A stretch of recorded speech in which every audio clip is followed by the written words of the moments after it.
మంచు విష్ణు కీలక పాత్రలో స్వీయ నిర్మాణంలో తెరకెక్కించిన చిత్రం కన్నప్ప ఈ నెల 27న విడుదలకు సిద్ధమైంది.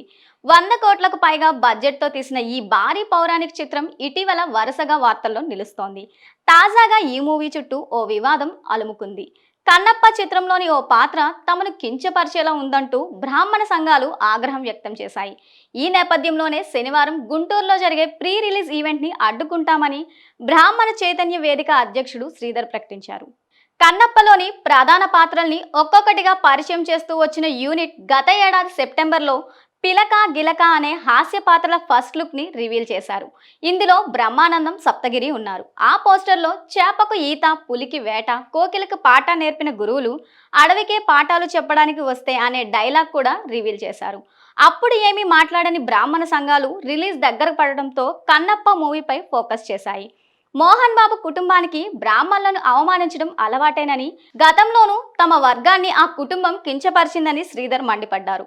పిలకా గిలకా పాత్రలపై ప్రీ రిలీజ్ ఈవెంట్లో అయినా క్లారిటీ ఇవ్వకపోతే కోర్టును ఆశ్రయిస్తామన్నారు.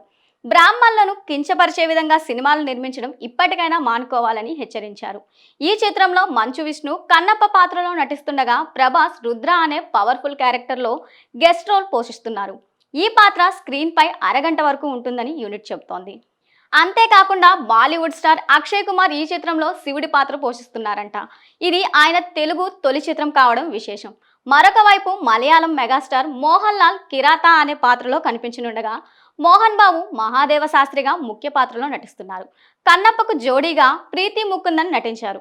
కాజల్ అగర్వాల్ ఈ చిత్రంలో పార్వతీదేవి పాత్రలో కనిపించనున్నారు. ఇతర ముఖ్య పాత్రలో శరత్ కుమార్, బ్రహ్మానందం, మధుబాల, ముఖేష్ రిషి, బ్రహ్మాజీ, సప్తగిరి, రఘుబాబు, అర్పిత్ రాంక, ఐశ్వర్య భాస్కర్ తదితరులు నటించారు.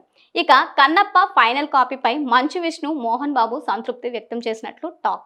ఎన్నో అవాంతరాలు దాటుకొని విడుదలకు సిద్ధమైన కన్నప్పకు బ్రాహ్మణ సంఘాల రూపంలో కొత్త తలనొప్పి వచ్చింది. ఈ సమస్యను మంచు కుటుంబం ఎలా పరిష్కరించుకుంటుందో చూడాలి.